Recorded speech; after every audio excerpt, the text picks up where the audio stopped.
Hello everyone, this is Megha Sharma. Welcome to Omega Tech Ed. आज के video में हम डिस्कस करेंगे most important topic exploratory data analysis. Exploratory data analysis means EDA is the process of examining and visualizing data to understand its main features, uncover patterns and identify relationships between variables. EDA एक process है जहाँ पे हम visualisation की help से data analysis करते हैं। तो जब हम डेटा के फीचर्स को समझने के लिए, डेटा के स्ट्रक्चर पैटर्न्स को समझने के लिए विजुअलाइजेशन टूल्स का यूज़ करते हैं, तो उसी प्रोसेस को हम EDA बोलते हैं। EDA का मेन गोल होता है डेटा को समझना, उसके स्ट्रक्चर को समझना, डेटा में किस तरह का पैटर्न्स हैं, किस तरह के ट्रेंड्स हैं, उनको हम आइडेंटिफाई करते हैं। और अगर डेटा में कुछ एनोमलीज हैं, कुछ मिसिंग वैल्यूज़ हैं, कुछ आउटलायर्स हैं, तो वो भी EDA की हेल्प से हम इजीली फाइंड कर सकते हैं। EDA का जो मेन गोल होता है वो एनालिसिस के लिए होता है, मतलब कि इसकी हेल्प से हम हाइपोथेसिस फॉर्मुलेट करते हैं, एनालिसिस करते हैं। क्योंकि कोई भी चीज़ को जब हम विजुलाइज करते हैं तो हम उसको इजीली अंडरस्टैंड कर सकते हैं, उसको इजीली एनालिसिस कर सकते हैं। जैसे कि अगर हमारे पास कोई चार्ट है, कोई डायग्राम है, कोई ग्राफ है, तो उसको देख के हम इजीली समझ सकते हैं, डेटा को इजीली अंडरस्टैंड कर सकते हैं। तो EDA का मेन गोल जो है वो डेटा एनालिसिस के लिए है। इसकी हेल्प से हम डिसीजन मेकिंग कर सकते हैं, डेटा प्री प्रोसेसिंग कर सकते हैं और मॉडलिंग स्ट्रेटेजीज बना सकते हैं। EDA का मेन एम डेटा एनालिसिस करना होता है। इसके अलावा और भी बहुत सारे इम्पॉर्टेंट पॉइंट्स हैं। फर्स्ट है डेटा अंडरस्टैंडिंग। जब हम डेटा एनालिसिस करते हैं तो ये बहुत इसेंशियल है कि हमें डेटा के बारे में नॉलेज हो, डेटा अंडरस्टैंडिंग हो। तो EDA हमें डेटा से फैमिलियर करने में हेल्प करता है। इसकी हेल्प से हम डेटा के स्ट्रक्चर, डिस्ट्रीब्यूशन एंड कैरेक्टरिस्टिक्स को ईजीली समझ सकते हैं। तो जब हमें डेटा के स्ट्रक्चर एंड कैरेक्टरिस्टिक्स के बारे में पता होता है तो उसके बेसिस पे हम एप्रोप्रिएट एनालिटिकल अप्रोच अप्लाई कर सकते हैं, जिससे कि हमें एक्यूरेट रिजल्ट मिलता है। नेक्स्ट पॉइंट है identifying patterns and relationships. EDA की हेल्प से हम हिडन पैटर्न्स एंड ट्रेंड्स को अनकवर कर सकते हैं और वेरिएबल्स के बीच में क्या रिलेशनशिप्स है ये फाइंड कर सकते हैं। तो अगर हमें रिलेशनशिप के बारे में पता होगा, हिडन पैटर्न्स एंड ट्रेंड्स के बारे में पता होगा, तो उससे हम इजीली हाइपोथेसिस जनरेट कर सकते हैं, जो कि हमें फर्दर एनालिसिस में हेल्प करता है। नेक्स्ट है detecting anomalies and outliers. Anomalies and outliers हमने डेटा प्री प्रोसेसिंग में पढ़ा था। हमारा जो डेटा है वो एरर फ्री होना चाहिए, क्योंकि अगर डेटा में एरर्स हैं, आउटलायर्स हैं, एनोमलीज है, तो अगर उस डेटा के बेसिस पे हम एनालिसिस करेंगे तो हमें रॉन्ग रिजल्ट मिलेगा, हमारा जो रिजल्ट रहेगा वो रिलायबल नहीं होगा। तो EDA हमें हेल्प करता है कि हम आउटलायर्स, एरर्स एंड एनोमलीज को आइडेंटिफाई करें। आइडेंटिफाई हम कर पाते हैं EDA की हेल्प से, और इन इश्यूज़ को हम सॉल्व कर पाते हैं। तो EDA की हेल्प से हम डेटा को इम्प्रूव कर सकते हैं, ऐसा हम बोल सकते हैं। EDA हमें डेटा की क्वालिटी को इम्प्रूव करने में हेल्प करता है, इससे हमें रिलायबल रिजल्ट मिलता है। Guiding feature selection. EDA relevant feature select करने में हेल्प करता है। Improving data quality, visualisation, summary statistics और EDA डेटा क्वालिटी इश्यूज़ को हाईलाइट करते हैं। जैसे कि अगर डेटा में कोई मिसिंग वैल्यूज़ है, इनकन्सिस्टेंसीज है या डेटा एंट्री एरर है, तो EDA से हम इजीली आइडेंटिफाई कर सकते हैं। और अगर हम इन सब इश्यूज़ को अर्ली स्टेज पे ही सॉल्व कर लेते हैं, अर्ली स्टेजेस में ही एड्रेस कर लेते हैं, तो हमारा जो एनालिसिस होगा वो बेटर होगा और हमें एक रिलायबल रिजल्ट मिलेगा। नेक्स्ट है assessing assumption. By examining the data visually, analyst can validate whether the data meets the assumptions required for specific analysis. तो EDA की हेल्प से एनालिस्ट अपने assumptions को assess करते हैं, मतलब कि चेक करते हैं कि जो assumptions उन्होंने किए थे किसी एक स्पेसिफिक एनालिसिस के लिए जो अजम्पशंस उन्होंने किए थे, डेटा उसके अकॉर्डिंग है या नहीं।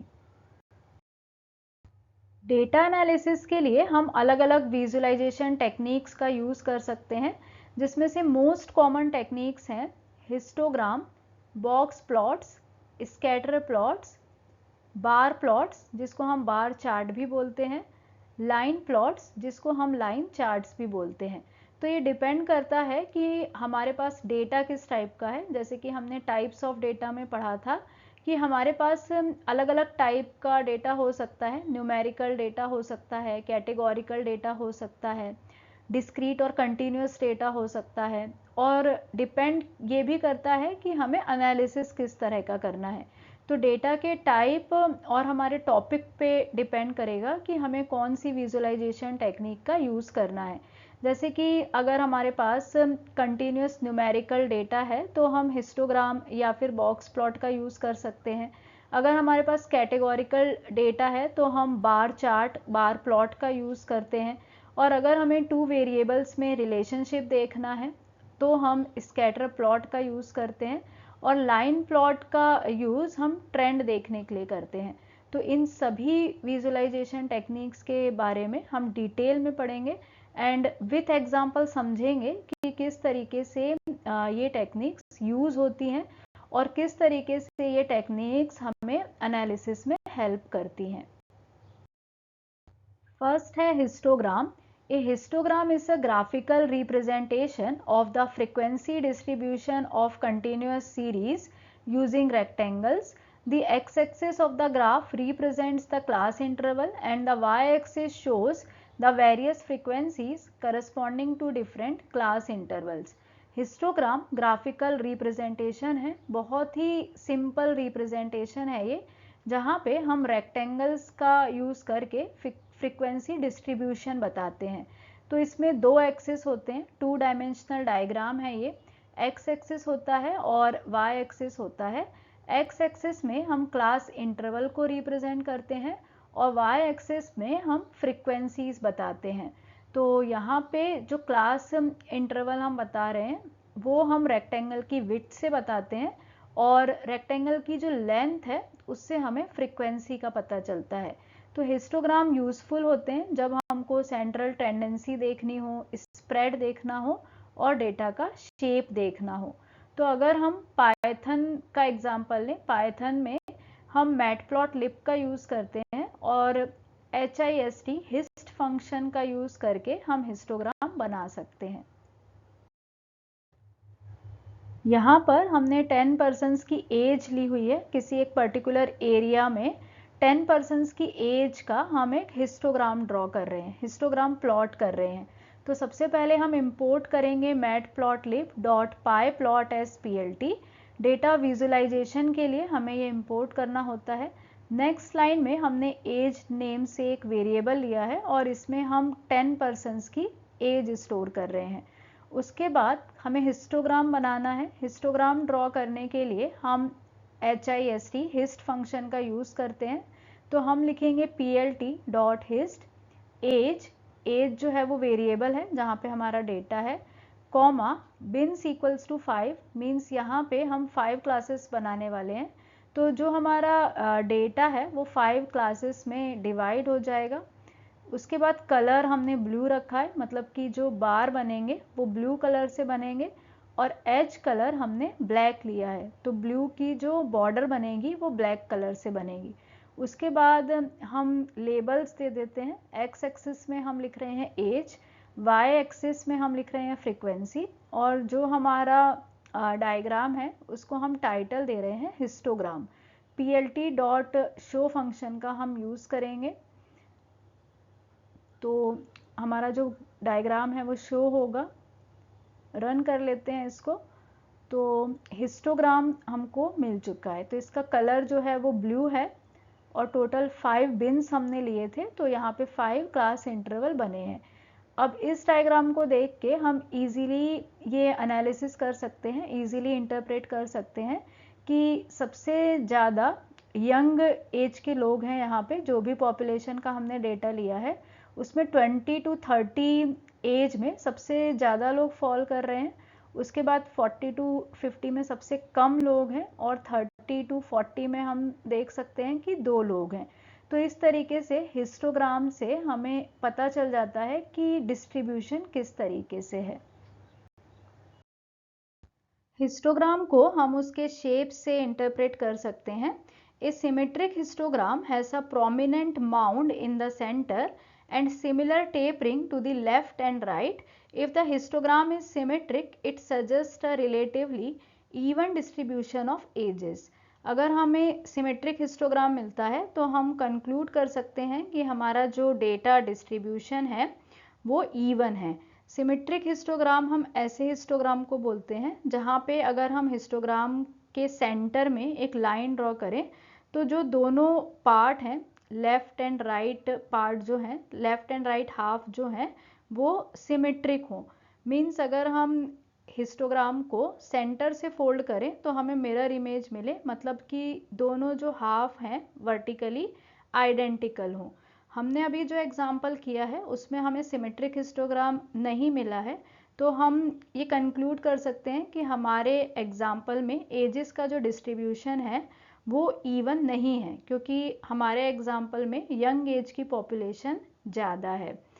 अगर हमें सिमेट्रिक हिस्टोग्राम नहीं मिला है तो इसका मतलब है कि स्क्यूड हिस्टोग्राम मिलेगा जो कि किसी एक साइड पे ज़्यादा कॉन्सेंट्रेटेड रहेगा। Skewed histograms indicates that ages are more concentrated towards one end of the spectrum. A distribution said to be positively skewed when the tail on the right side of the histogram is longer than the left side, means very few high score.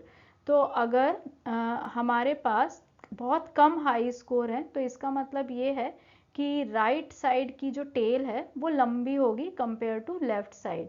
तो इस तरह का distribution जहाँ पे right side की जो tell है वो लॉन्गर होती है कंपेयर टू लेफ्ट साइड, उसे हम पॉजिटिवली स्क्यूड हिस्टोग्राम बोलते हैं।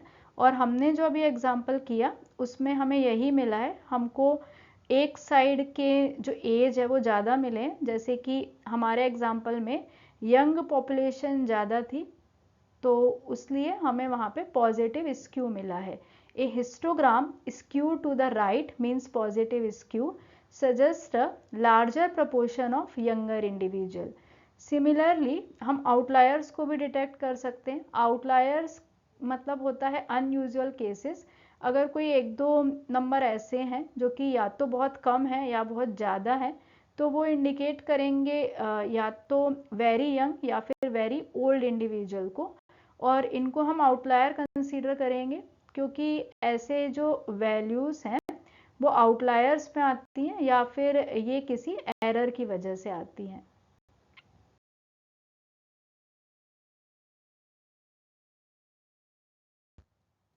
आगे के विजुअलाइजेशन टेक्निक्स हम वीडियो के नेक्स्ट पार्ट में डिस्कस करेंगे। Thank you so much for watching till here. अगर आपको वीडियो यूजफुल और इन्फॉर्मेटिव लगी है तो प्लीज़ वीडियो को लाइक करें और ज़्यादा से ज़्यादा शेयर करें।